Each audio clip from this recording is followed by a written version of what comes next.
Welcome to the Real News. I'm Eddie Conway. 45 years ago, as a member of the Black Panther Party, I thought that the civil rights movement, even though I knew it was a realistic tactic to organize in the South, I thought it was foolish and suicidal, and I couldn't understand how people could let police beat them in the head, sick police dogs on them, hose them down with water hose. And it was just until recently that a new book came out that points to the fact that some of those movements were actually protected with guns. And today, joining me in the studio is the author of This Nonviolent Stuff Will Get You Killed. Please join me in welcoming Charlie Cobb. Thank you for having me. In 1962, Charlie Cobb left Howard University and worked as the field secretary for the Student Nonviolent Coordinating Committee in the Mississippi Delta. Cobb is a senior writer for AllAfrican.com. He is the co-author of Racial Equations with civil rights organizer and educator Robert P. Moses. Tell us a little bit about yourself, your background, why you left Howard University, where you was obviously going to get a degree, and went down to Mississippi. There are various pieces to that story that I'll try and bring together. Firstly, there's the generational story, meaning my generation of black young people at that time in the beginning of the decade of the 60s. The sit-in movement. Mm-hmm. You know, we were all captured by the sit-in movement, even if we didn't participate in sit-ins. You're looking at people your own age challenging white supremacy. Mm-hmm. And remember, back in those days, Washington, D.C. itself had only recently begun to desegregate. Washington doesn't begin to desegregate until the middle 1950s. Mm-hmm. And places like Baltimore or Maryland, the Eastern Shore, Virginia, that's all segregated. So as a Howard University student, I became involved with the sit-in movement. Partly because I felt compelled, for lack of a better word, to join people of my own age mm-hmm. who were challenging white supremacy, and partly because of my own family background. Mm-hmm. And I come from a family that's always been actively involved with civil rights and civil rights struggle, or freedom struggle, if you will, mm-hmm. In various kinds of ways. Mm-hmm. So as my mother said to me when the first time I got arrested, that she just wasn't surprised that I was involved in such a movement. So you're saying you were in your second year at that time at Howard? I hadn't even begun my second year. I had finished my first year. And so you just dropped completely out of stayed, college. Yeah, I did. I dropped out. I thought, and that's where most of the SNCC and CORE people felt, who were doing what we were doing in different mm-hmm. parts of the South, mm-hmm. that this kind of work was more important than pursuing the degree that we had entered into college mm-hmm. to get. I mean, SNCC, the Student Nonviolent Coordinating Committee, which I was involved with, was entirely formed mm-hmm. by young people mm-hmm.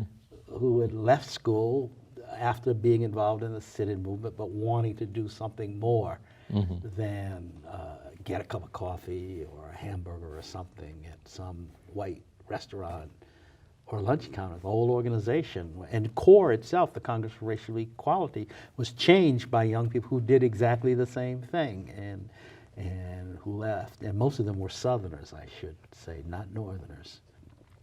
This was in 1961 when I enrolled in Howard. Mm-hmm. So because I was involved in the movement, CORE, the Congress of Racial Equality, invited me to a young people's workshop for civil rights in Houston, Texas. And as perhaps only a young person could do, I decided to take advantage of the invitation and also the money that CORE gave me for a bus ticket to mm-hmm. see the South. And mm-hmm. I bought this bus ticket: Washington, D.C., Virginia, the Carolinas, Georgia, mm-hmm. Alabama, Mississippi, Louisiana, and on into Houston, Texas. You went the long way. Yeah. Well, you took the bus in those mm-hmm. days. You know, you didn't get on an airplane and mm-hmm. fly, or nobody I knew, let me put it that way, mm-hmm. got on an airplane to fly anywhere. I had never been on, I was 19 years old in 1961. Mm-hmm. So I took this bus trip, and I got off the bus in Jackson, Mississippi. And the reason I got off the bus in Jackson, Mississippi was because the students in Jackson were sitting in and protesting. Now, for my generation, Mississippi was entirely defined in our thinking by the murder of Emmett Till. As far as we were concerned, there was no worse place for a black person on earth, and perhaps in the entire universe, than Mississippi. That was our thinking. And I felt it's one thing for me to be sitting in Maryland or Virginia. It's another thing to be protesting and sitting in Mississippi. So I wanted to meet these people who were saying maybe they had some kind of gene that made them different. So I did. I got off the bus and made my way to their headquarters and introduced myself as a Howard University student. I'd been involved in the sit-ins and was on the way to Texas for this workshop. And one of these students, then a student at Tougaloo College, who would later become the chair of the Mississippi Freedom Democratic Party, Lawrence Guillot, big guy, got up off his seat when I said I was on the way to this work, and he kind of hovered over me in complete disdain. And he said, I still remember his words, he says, you're going to Texas for a workshop on civil rights? What's the point of that when you're standing right here in Mississippi? And I kind of got the message. It was it was both a challenge and a demand. You know, if you're serious, Charlie, you don't need to go off and chatter somewhere about civil rights. We're getting ready to do stuff here in Mississippi, and why don't you just stay here? And that's what I did. I stayed. I didn't realize that once you make that kind of decision, you can't just then, when the summer ends, tell all the people you're working with, well, school's about to start. Goodbye, good luck. I'm back to my classes. You kind of, if you're serious, you kind of have to stay. You have to like see it through, because in the South was murderous. I don't think people today understand at all how murderous these places were. For people to respond to you was to put their lives at risk. And their biggest fear was that you'd ask them to do something, they'd do it, and then you could do the one thing that they couldn't do, and that was leave. And so, you know, you almost had to stay, almost a matter of honor as well as obligation. So I stayed. I wound up staying for almost 5 years, as it turned out. And as I tell people, you know, the big lesson in all of that, whether you look at my involvement with the sit-ins in D.C. and Maryland and Virginia, or whether you look at me staying in Mississippi, that what was going on is people my own age were challenging me to do something. And you respond to those kind of challenges one of two ways. You walk away, or you accept the challenge and you, whatever it is you're doing, sitting in or organizing in the Mississippi Delta, Well, tell me now, your book, this Nonviolent Stuff Will Get You Killed. And I see you say How Guns Made the Civil Rights Movement Possible. Why did you choose that particular title? Okay, first the title and then the subtitle. The quote, this nonviolent stuff will get you killed, comes from a farmer in Mississippi, a man named Hartman Turnbow, tough guy, older, as many of the people who embraced us were.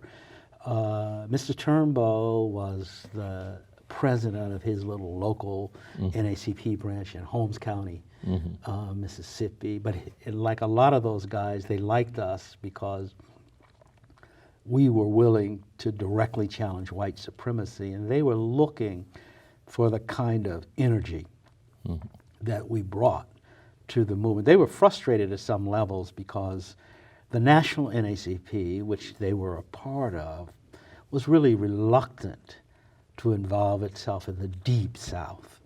They felt that it was too violent, too difficult, and that you wouldn't get anything done, but you would cost a lot of money. So these NACP leaders who wanted to do something, a lot of them were World War II veterans, took us in because they said to themselves, I think, let's use the energy of these young people, because they're the ones that put, for instance, voter registration on our table. We weren't thinking about it. They're the ones who said, yeah, stay with us, but we want you to do this. And really they were making the case for black power, because they were saying, we have the numbers if we can get them registered to vote, and if we can get them registered to vote, we can get rid of these sheriffs, and we can get rid of these county boards of supervisors and all these other people, you know, oppressing us from official structures of government. So Hartman Turnbull was one of them, and he met Martin Luther King in 1964. Okay. And after the usual courtesies of introduction, Mr. Turnbull, who was never known to bite his tongue, looked at Reverend King and said, Reverend King, I want to tell you, this nonviolent stuff ain't no good. It'll get you killed. Now, that was too long for a book title, so all I did with the title was, was compress it to this nonviolent stuff will get you killed. Now, I say how guns made the civil rights movement possible for what should be obvious, because they kept us alive. These guys, when Mr. Turnbull, the same Mr. Turnbull, when night riders attacked his farmhouse, and this was in 1964 or 1965, I forget when, and he drove them away with his Winchester, and if rumor is true, killed one of them. And when we showed up the next day, Mr. Turnbull said, first thing out of his mouth was, I wasn't being nonviolent. I was just protecting my family. This is the rural South. Guns are part of everyday life. People use them for hunting, to put food on the table. People use them to keep varmints out of the gardens that they had rats and the like. And they use them for self-defense, although I would put self-defense third. I would say putting food on the table one. This is the rural South where people are poor. Okay. And guns were as natural a part of the culture as dungarees, overalls, or straw hats. And, you know, I simply don't think that we would have gotten as far as we got, and we didn't go all the way for all that we did, if these guys hadn't kept us alive. And the easiest way to think of that, I tell people all the time, I said, all you have to do is think of black people in the South as human beings. And they're going to do what any human being would do when under assault, do the best they can to protect themselves, do the best they can to protect their family, do the best they can to protect their communities. And in this case, we were a part of their communities. And if they took us into their households, if they said, yes, we want to work with you, they felt there was no contradiction between saying they were a part of the nonviolent movement while they were cleaning their Winchesters or cleaning their shotguns or putting a pistol on the night table in case you wanted to use it to drive away. I mean, they just didn't, it was no contradiction in this. They saw themselves as protecting the movement, and in fact, they did protect the movement. I tell people all the time, there would have been more people killed in the South if it wasn't for groups like the Deacons for Defense and Justice, or Robert Williams and his group in Monroe, North Carolina, or all the individual farmers and the like who had the shotguns and the Winchesters and the 45s and the 38s scattered around their houses, and the white people knew this. And if you look at murder in the South, you'll see, and I say this in the book, I mean, when it comes to guns, we're not talking about some kind of cowboy movie where the good guys are at one end of some dusty southern street and the bad guys are at another end, and they walk towards each other, and whoever's fastest on the draw wins. When you see black people killed, two things you see with respect to guns. One, when you see black people killed, it's almost always by ambush and not one-on-one confrontation. And two, it didn't take much gunfire to drive white supremacists away. As much as they claimed to like white supremacy, be committed, and they weren't prepared to die for it. Okay, you mentioned Robert Williams and you mentioned the NAACP kind of like helping y'all to organize and encouraging y'all and to some degree protecting y'all. But I noticed that earlier, Robert Williams, he was like the president of an NAACP chapter and he armed his chapter and they protected the community. And it seemed to me that the NAACP abandoned him and the effort for him to maintain his position in the NAACP because of the use of guns? Not so much because of the use of guns. The NAACP's relationship with Robert Williams is fairly complex. And you had tensions, different kinds of tensions. There was a tension between national priorities and local priorities, and that existed in many instances across the South. What the NAACP nationally wanted to do in New York didn't necessarily coincide with what a local NAACP branch wanted to do. They didn't like Robert Williams's aggressiveness and pushiness, and some of this, there's almost a class distinction that you have to make between a gruff, militant guy from a small southern city and the New York sophisticates like Roy Wilkins or Gloucester Current and whatnot, who would have preferred a more polite demeanor. What got Robert Williams expelled from the NAACP was language. A black woman had been assaulted, a pregnant black woman, a woman 8 months pregnant, I forget her name, had been assaulted by a white man and found not guilty, although everybody knew that this white man had assaulted this black woman. And Robert Williams walked out of the courthouse furious. And he basically said, we can no longer count on these courts to supply any kind of justice to black people. And I think we ought to start to try these guys ourselves on the spot and find them guilty. And the New York Times had this headline that said, NAACP leader calls for, I forget, vigilante action, some headline like that. So Roy Wilkins calls Robert Williams to say, you can't speak like that. You know, you're giving the NAACP. And Robert Williams, being the kind of guy he was, said, well, you can't tell me how to speak. I'm going to say what I think. And the trouble with you people in New York is you don't care about ordinary people. Like, they had this back and forth on the telephone. And then finally, they hang up on each other. And that same afternoon, Roy Wilkins expelled Robert Williams from the NAACP. But he still remained in Monroe, North Carolina, because he had this other group. You know, Robert Williams organized a branch of the National Rifle Association also in Monroe. It's called the Black Guards. So he was still in Monroe. Then there's some shooting that takes place, and I'm making a story really compressed, that ultimately he winds up having to flee the country until 1969. You could do a whole show on Robert Williams. Okay.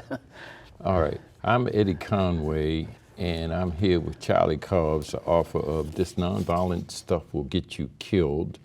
And we will return in the next segment, and we'll talk about how guns help the community to organize in the South.